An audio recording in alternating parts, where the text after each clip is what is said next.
Bueno, el tema de hoy es un tema especial, es el tema de la Eucaristía. Y yo quiero primero iniciar compartiendo con ustedes que hace 5 años este servidor no creía en la Eucaristía. Anduve en caminos no católicos, protestantes, principalmente pentecostales.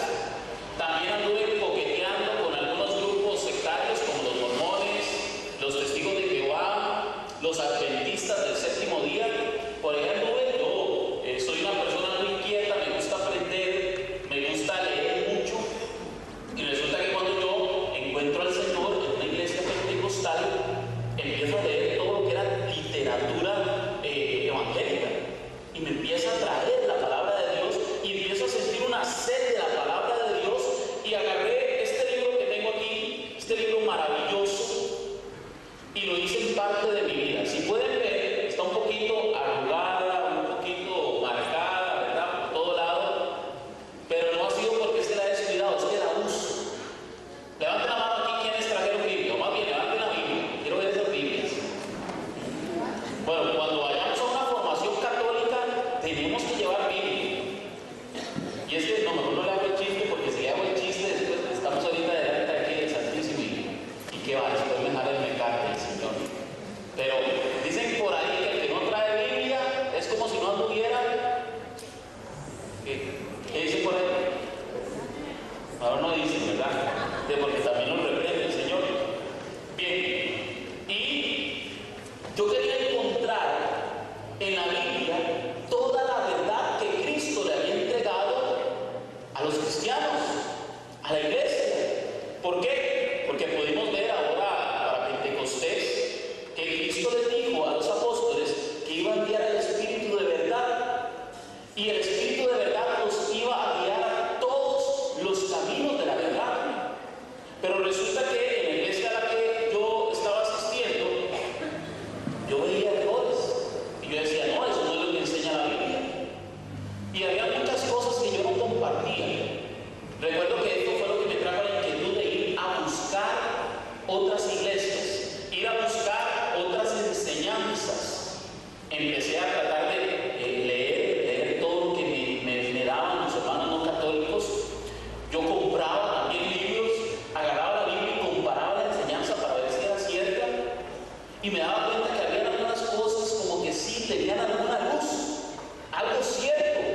Recuerdo una vez haber encontrado un libro que hablaba de la Trinidad, de la Santísima Trinidad. Era un libro no católico, pero resulta que la enseñanza trinitaria es católica.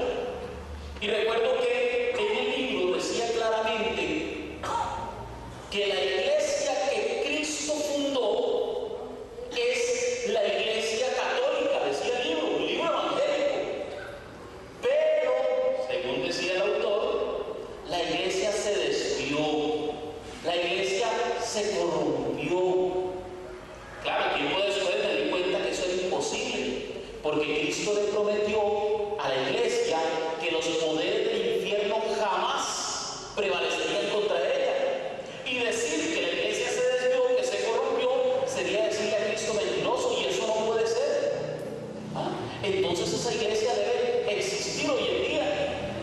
Y dentro de esa enseñanza, una de las primeras cosas que podemos compartir con los hermanos no católicos es la creencia en Cristo Jesús como el único Dios, el Dios verdadero, como decía ahora el Padre Arturo, el Verbo de Dios, segunda persona de la Santísima Trinidad, Cristo Jesús, Dios se hace hombre.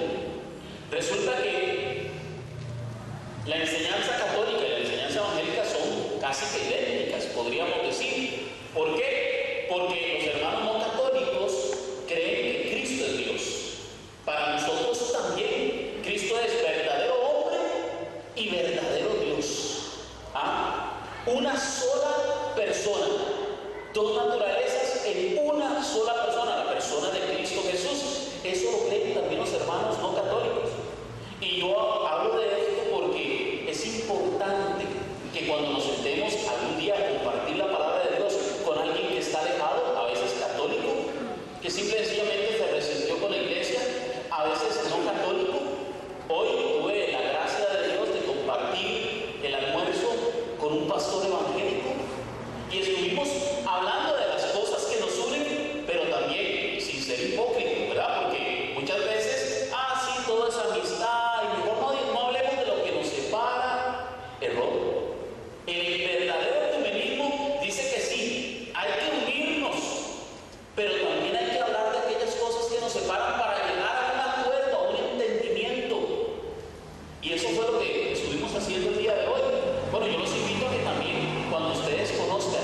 enseñanza de la iglesia la compartan. Primero enseñándole a estos hermanos lo que nos une. ¿Qué nos une? Que Cristo es Dios. ¿Por qué? Porque en el Evangelio según San Juan, capítulo 1, versículo 1, nos dice la Escritura: en el principio era el Verbo, y el Verbo estaba con Dios, y el Verbo era Dios.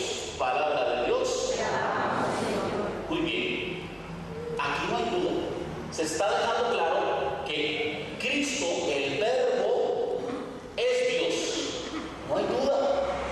Pero resulta que ese verbo no se quedó solamente allá en el cielo, a la par del Padre y del Espíritu Santo, sino que hace un milagro.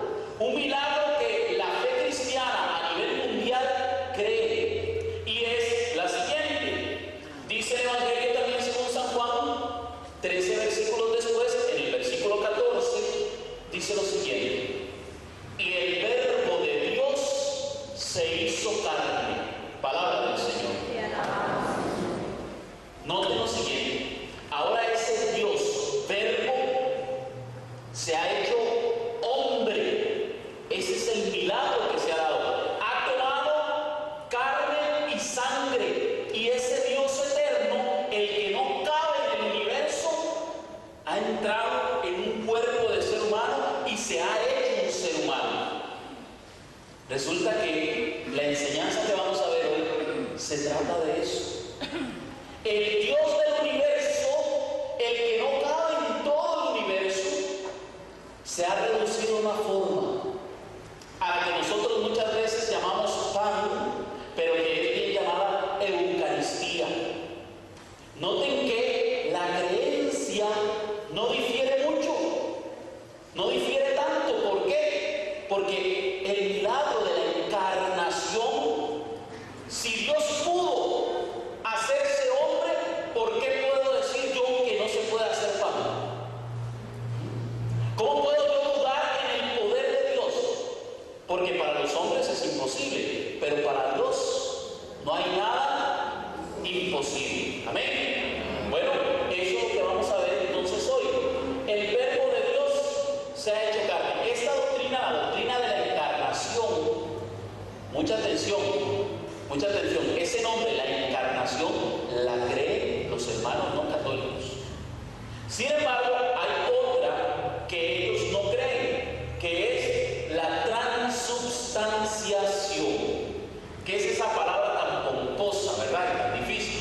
Transubstanciación, o sea, que la sustancia ha sido transferida.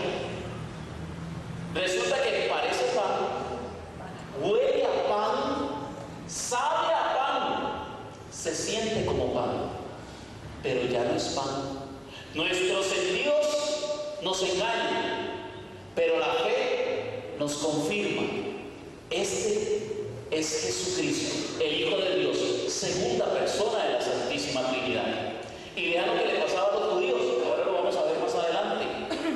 Ellos veían a Cristo y lo veían que era un hombre de carne y hueso. Y entonces decían: se ve como hombre, parece hombre, se siente como hombre.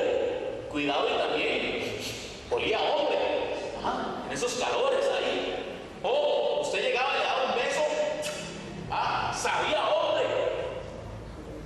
La apariencia engaña. Ese hombre era el Dios del universo, el Dios verdadero. Amén. Amén. Bueno, de eso se trata. Resulta que entonces Dios se ha hecho pan, se ha hecho vino. Ahora le llamamos Eucaristía: cuerpo, sangre, alma y divinidad. Les voy a poner un ejemplo. El otro día estaba con mi esposa, estaba haciendo un fresquito, me compré un tan, y resulta que decía que era un tan de fresa con avena. Entonces me fui a ver qué contenía, y tenía un 10% de avena, ¿verdad? Pero me busco la fresa y no tiene fresa. Decía colorante artificial, sabor artificial, todo artificial, pero sabía igualito a si ustedes hicieran un fresco de fresas con avena. Y ustedes decían, hombre, sabe fresco natural. Bueno, muchas veces nuestros sentidos nos engañan. Y si la ciencia ya ha podido engañarnos a nosotros y cambiar la sustancia, como Dios, que tiene todo el poder, no va a poder cambiar la sustancia de la Eucaristía. Ahora, lo que yo preguntaba era lo siguiente: ¿y dónde está en la Biblia esa enseñanza? Porque uno como evangélico, uno lo que pide es que todo esté aquí. Sin embargo, la iglesia no cree que todo está en la Biblia, porque la misma Biblia lo dice. En Juan capítulo 20 y el capítulo 21, en el último versículo dice que Jesucristo dijo e hizo muchas otras cosas que si se escribieran todas juntas no cabrían en los libros para contenerlas. Entonces, no todo está escrito. Y así podemos encontrar un montón de versículos que hablan de la tradición de la iglesia. Ese es otro tema muy interesante. Pero yo lo que quería era que alguien me enseñara, con Biblia en mano, que realmente esa enseñanza la había dado Jesucristo. Eso es lo que vamos a hacer hoy. Así es que si usted tiene lápiz, papel, empiece a apuntar, porque todos los versículos que vamos a ver hoy son impresionantes. El primero es Mateo capítulo 26, versículo 26 al 28. Hoy, la mayoría de los que estamos aquí vivimos esto. ¿Por qué? Porque celebramos la Eucaristía.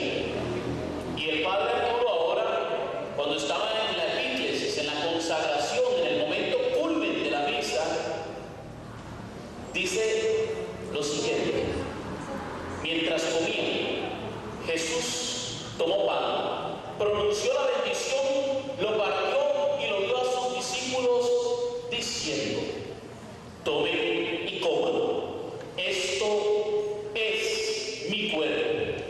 Después tomó la copa, dio gracias y se la pasó diciendo: tomen y beban todo de ella, esto es mi sangre, la sangre de la alianza, que es derramada por una muchedumbre para el perdón de sus pecados. Palabra del Señor.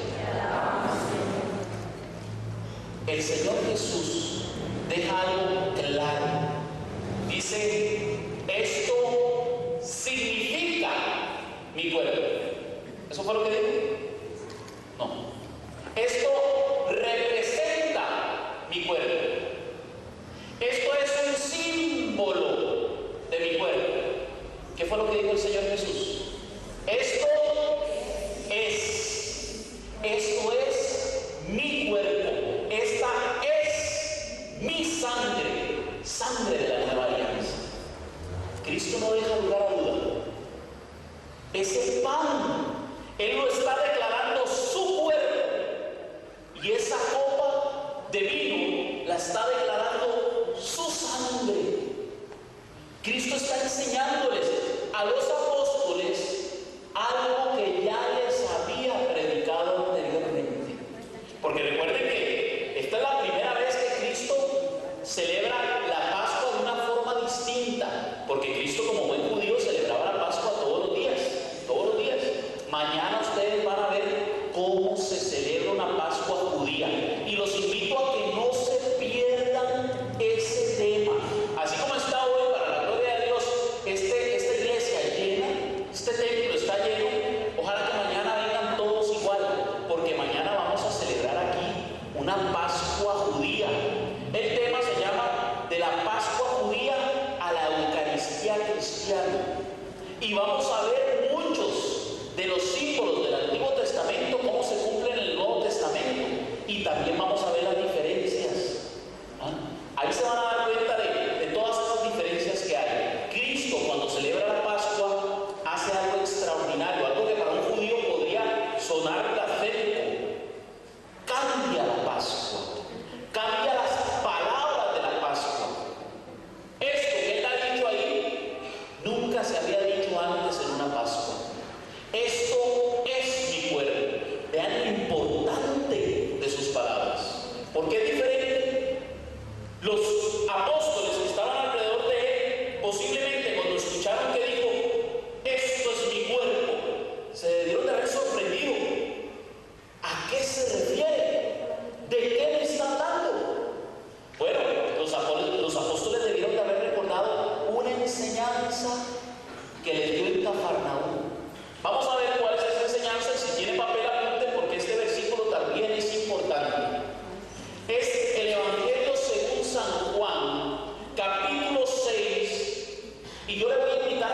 su casa, agarre todo el capítulo 6 y se lo lea. Es maravilloso. Como aquí no tenemos tanto tiempo para leerlo completo, lo que vamos a hacer es que primero voy a meterlos en el contexto. Resulta que Cristo acaba de hacer la multiplicación de los panes. Eso es lo primero. Resulta que Cristo le dio de comer a 5,000 personas, sin contar mujeres y niños, con solo 5 panes. Extraordinario. Luego, ustedes pueden leer, si no me equivoco, es en San Mateo. San Mateo dice que fueron 2 veces la multiplicación. Juan solo cuenta una. Pero luego Cristo hace otra cosa extraordinaria. Se va y camina sobre las aguas. Cristo está preparando al pueblo para algo extraordinario. Él empieza a caminar sobre las aguas. Y la gente se da cuenta porque todas las barcazas ya habían partido. Cristo se había quedado antes. Y muchos se preguntan, ¿y cómo ha llegado hasta aquí? Ya empiezan a sospechar. Los apóstoles se dieron cuenta. Los apóstoles supieron que Él caminó sobre las aguas. Cristo está demostrando que Él tiene poder sobre la materia. Él puede transformar la materia. Por eso multiplica los panes, porque Él tiene todo el poder. Se me ha dado toda autoridad, todo poder, toda potestad. Dice Mateo 28:20. Cristo tiene todo el poder. Bueno, y Él toma la materia, la puede multiplicar y la puede transformar. Camina sobre las aguas demostrando que Él domina todo lo creado. Él tiene el poder para hacer con todas las criaturas lo que a Él le plazca, porque Él es Dios. Y el que a mí me venga a decir que Cristo no puede hacer algo, error. Sí, porque Cristo puede hacerlo todo. Bueno, resulta que los judíos, luego de que ya comieron rico, se acercan a Cristo y empiezan a pedirle un milagro. Y Cristo les dice que Él les va a hacer un milagro. Vean que ella demostró que puede hacer cualquier milagro. Él preparó su mente para que ellos creyeran en lo que Él dijera que iba a hacer y que Él podía hacer.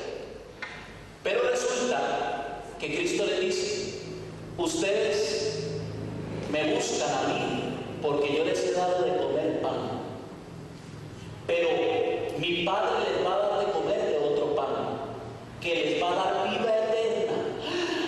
Dijeron los judíos: danos de comer de ese pan. Dijeron: si da vida eterna, debe ser un pan mágico, un pan maravilloso. Y Cristo les dijo: yo soy el pan de vida eterna. Capítulo 6, versículo 47 al 50. Oiga lo que dice Jesús: en verdad les digo, el que cree tiene vida eterna. Palabra de Dios. El que cree en qué. Yo preguntaría: Señor, ¿el que cree en qué? Porque yo puedo creer en Mahoma, yo puedo creer en Buda, y ya por creer en eso entonces tengo vida eterna. No, el que cree en qué.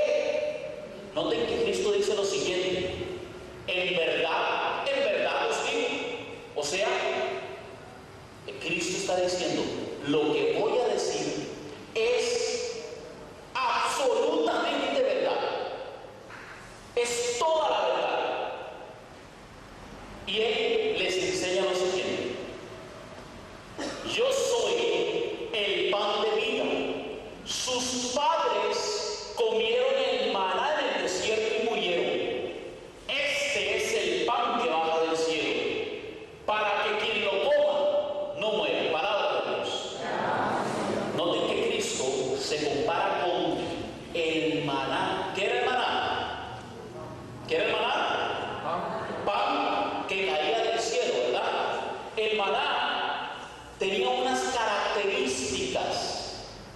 Y noten que todo lo que representa Testamento solamente es una sombra. Porque Hebreos capítulo 10, versículo 1 nos dice que la ley y los profetas son una sombra de los bienes venideros. Entonces el maná solo era una sombra de Cristo, porque Él se compara con el maná. Yo soy el pan vivo bajado del cielo, no como el que comieron sus padres y murieron. El que come de este pan no morirá. Y vean las características de ese maná, porque entonces Cristo, que es el pan vivo bajado del cielo, tiene que ser superior a este pan. Y dice lo siguiente, Éxodo, apunten ahí,